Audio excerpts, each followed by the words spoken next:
You are listening to the Scars and Guitars podcast series that syndicates for the A-List Online. My name's Andrew Mackay-Smith. The interview subject I have coming up for you is Jean-Francois Dagenais. He's from the outfit Kataklysm. He's also an extraordinary producer as well, who's worked with a heap of bands that you will know and no doubt love, such as Malevolent Creation. The reason for the conversation is to promote Kataklysm's Australian tour with the legends Hypocrisy. There's two dates. Only the two dates. There was a Brisbane show, but that one has been cancelled, unfortunately, which is a real bummer for me because I would have loved to have gotten along and caught both bands. So the two dates, one is in Sydney and one is in Melbourne. The 3rd of May, Sydney, you've got a show, and the 5th of May, Melbourne, it's all yours. So here he is, Jean-Francois. Yeah, hello. Here he is, Andrew Mackay-Smith calling for our chat. How are you? Good, yourself? You sound very good, mate, and you sound about as busy as what I am in the background there with the kids, mate. Yeah, pretty much. Yeah. My wife's cleaning the car outside, and my daughter's running around crazy. Oh, I know the feeling. I've got two daughters myself, mate, and one of my daughters has been up vomiting overnight, although the wife's been looking after that. So, mate, it's no rest for the wicked, as they say. Yes, totally. let me kick off by asking you this question then. How do you balance everything? Because, I mean, I know what parenthood's a wonderful thing. It's the best thing you can ever do, but it is a grind on top of career and professional pursuits, isn't it? Yeah, I mean, you gotta kind of... I'm really lucky because my wife is like... She's been real good with all that stuff, and it helps me balance everything because, like, in between the band, which we're kind of out there and touring a lot and doing a lot of stuff, and then I also have a recording studio that I'm running in between the tours, so it's always a little bit chaotic, but I guess it's how we chose things to be, and dealing with it very, very well. I mean, I'm not complaining by any means. I think everything is great and everything's going well, and I really enjoy my life. Like, all aspect of it is just like you said, you got to be smart about everything and like be able to prioritize things as they come, and be able to say no also to certain things, like when it gets too crazy. So it's but it's a good problem to have, to be busy. Like a person like myself, for me, I don't see myself like sitting home doing nothing. I have to be busy, otherwise I go crazy.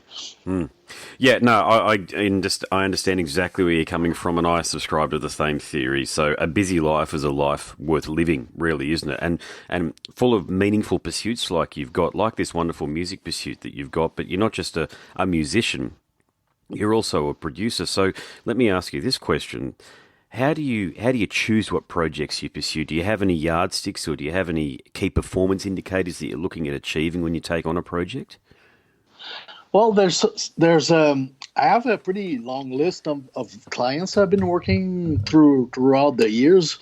So I will always kind of prioritize people I already worked with, just because I want to keep that relationship going. Yeah. But when I select new projects, I think one thing that really makes me happy about doing what I do is working with younger bands. Like I'm talking a good bunch of kids that kind of know where they are going, but at the same time they could use the help of someone like me that like has been around the block a few times. You've been there and done it, yeah. Yeah, I know I have a lot of knowledge that I can transfer to a young band that's just starting, and I think those are my favorite type of jobs, really, because I get to do what I love, and I get to help like someone younger to try to make a career out of their art, and I really, that's really the thing that gets me off out of the whole producing things. It's nice once in a while to work like with a bigger name band on a label, just because you get like a bigger budget to work with, and you get more like say a professional like work because of the talent of the people you're working with. But at the same time, it brings a level of stress sometimes that it's maybe I find it like it's a good stress at sometimes, but sometimes it's just too much, and it can make things like very very difficult on what we were talking about earlier, like with the The rest of your life and balance. stuff. So Yeah. exactly. So I like variety really, and that's how I choose. Like the stuff to me that like sometimes like I get moments in the year. Um, I'd say like certain months like that every band wants to for some reason want to have those months, and then you can't choose everything otherwise because you're gonna die working Mm. and not sleeping.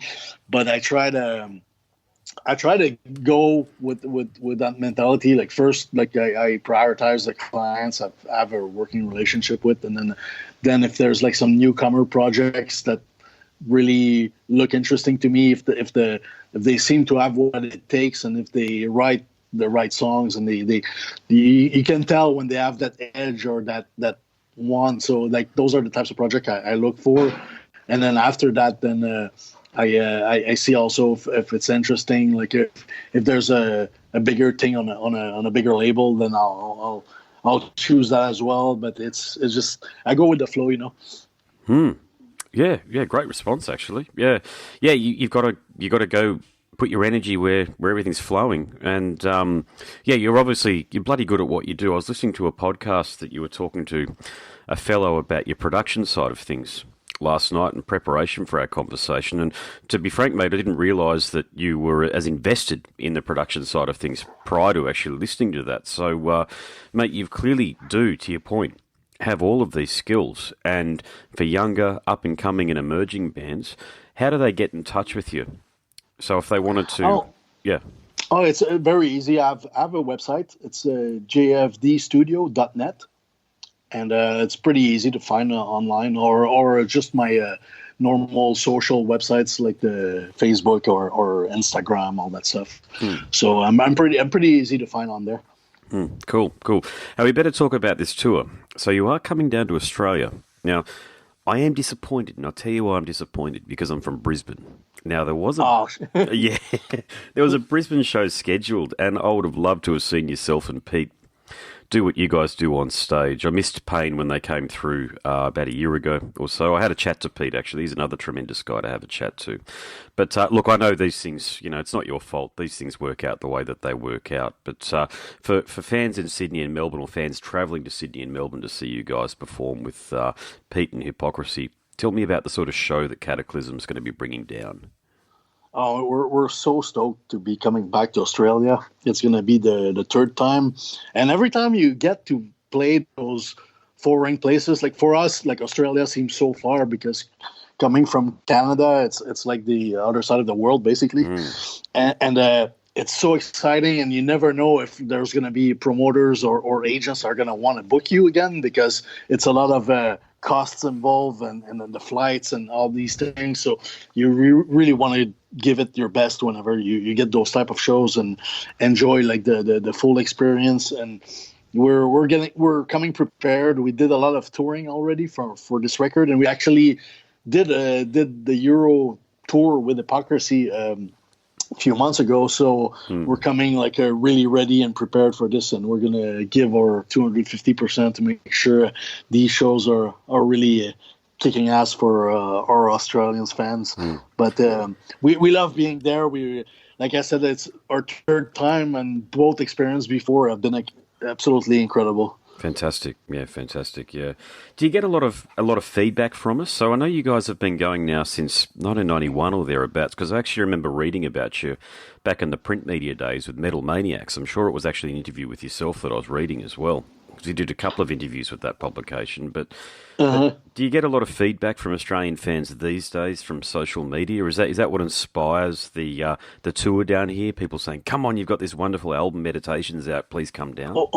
Oh, definitely. Like every time we put out something new or we go on the road, then you see all these comments at the bottom of the list, like when's Australia? When's Australia? When are you guys coming down here? Because I know we if it was up to us, we would come much more often. But we like these things, like you're mentioning, it's like that business side of things. We don't have always a say in those things. So, but we love going and playing there, and it's always exciting to us. And hopefully, like these shows turn out to be really great and profitable for whoever's in charge of the organization, and they can bring us back again like sooner than later. Yeah. Look, you are touring on the back of a very, very good album. And look, I've got to make an admission. I think myself and a lot of people in the indie journalism sphere, I think we overlooked Meditations last year, because I actually had a really solid listen to it yesterday in the car. And, mate, the thing that really jumps out about it to me, and it makes sense now, is that it's one of those perfect sounding albums. So, yeah, you've got the riffs, you've got great songwriting structures and a great songwriting narrative there. But, mate, it sounds blistering through an iPhone speaker. And I don't know whether you know that. I don't know whether you've been given that feedback before, because I like to listen to music over the iPhone speakers in the car, because I don't have an integrated sound system these days. And Right. this is one of those albums that just jumps out at you. Now, your guitar tone, now I'm going to reference Dimebag here and, of course, Pantera. Now, it's not the same type of guitar tone that you're using, but it does jump out at you, and it does sit in the mix in the same way as Dime's guitar does. So you can actually hear all of the wonderful riffage that you're doing. And I guess I'd summarize it by saying a lot of heavy metal bands, they sacrifice sound quality for brutality, but you've got both. So how have you done that?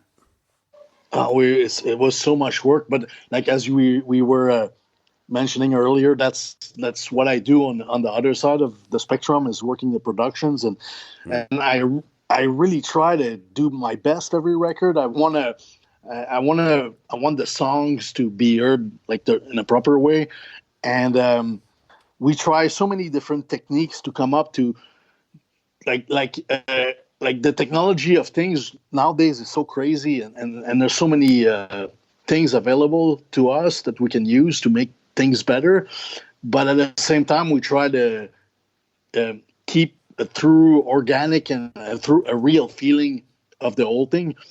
And I thank you for mentioning Dimebag. Like it's always been a great inspiration of my guitar playing, and I really look up to those people or guitar players like him as an inspiration as well. So it's not that I want to copy what they did, but it's like an inspiration, and I want to try to portray that same energy and drive and whatever we're doing. But thank you. Yeah, we worked really our asses off on the album, and we mixed the last one. We used a producer out of Hollywood called Jay Rustin for the mixed, and he's more of a rock guy, and it was kind of an experiment for us, because we all normally work with like the top metal producers for that sort of thing, and Jay Rustin was kind of like an out of the box choice, because like the heaviest band he worked at that point was Anthrax, and he does stuff like a Stone Sour and Steel Panther, and more in the heavy metal world. But he grabbed our recording, and he really brought it, and it made it come alive. And yes, it does sound great in like big high-end system, but it sounds amazing in small iPhone buds and the small in the small MP3 players, and that's a great thing. It's pretty I think good achievement. Look, these days, I don't know how much Beats headphones are, but they're a couple of $100 no matter which country you're in. The equivalent of a couple of hundred US, Canadian, or Australian dollars no matter which country you're in. So the point is, having access to good quality audio interfaces is expensive, and a lot of people are busy, right? So we just sort of tend to use the shitty iPhones headphones, the white ones that come with the iPhone, or whatever, anything that's sort of lying around. I do the same thing whenever I'm traveling, because I don't have space to carry those big headphones. So you take the small iPhone headphones with you, and they're so easy to just have them in your pocket. And if they get lost or damaged or broken, who cares? You just buy another one for $10 or whatever. Exactly. So that's how I do it whenever I'm traveling. I spend a lot of times on flights and traveling the planet. So that's how I do it. And as well as in the car, I listen to a lot of music in the car while driving. So that's also a good reference for me to listen to music. Otherwise, when I'm home, it's mostly the studio. And then when I'm done with my work day, I just want to watch the news on TV or something else, something that not music related, because after 8 or 10 hours every day, I have my quotas reached. I know exactly what you're saying. Spoken like a parent, spoken like a dad there. Your quota has been reached. I definitely get to that point. It gets to about 8 p.m. each night. I'm like, yeah, I'm tapping out. I'm done. That's it. After the kids are in bed or when they're in bed, I'm like, yeah, I'm going to zone out and read my Kindle now. Exactly. Mate, I'd better let you go to the next one, but it's been a pleasure to chat to you. Thanks so much for making the music that you have and for being such an excellent guitarist. There's so many other questions I would love to ask you about your guitar playing and your overall philosophy on heavy metal guitar playing, since you are a producer as well. But, mate, just thanks for coming down here too. And for those fans in Sydney and Melbourne or people who can make it to the show, it's going to be an absolute cracker.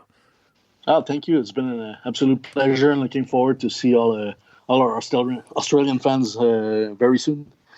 Cool, mate. No worries. Well, all the best with it, eh? Cheers. Thanks, brother. Catch ya. Bye-bye. You have been listening to the Scars and Guitars podcast series that syndicates for the A-List Online. My name is Andrew Mackay-Smith. The interview subject you just heard from then was Jean-Francois Dagenais from the outfit Kataklysm. Thank you so much for listening.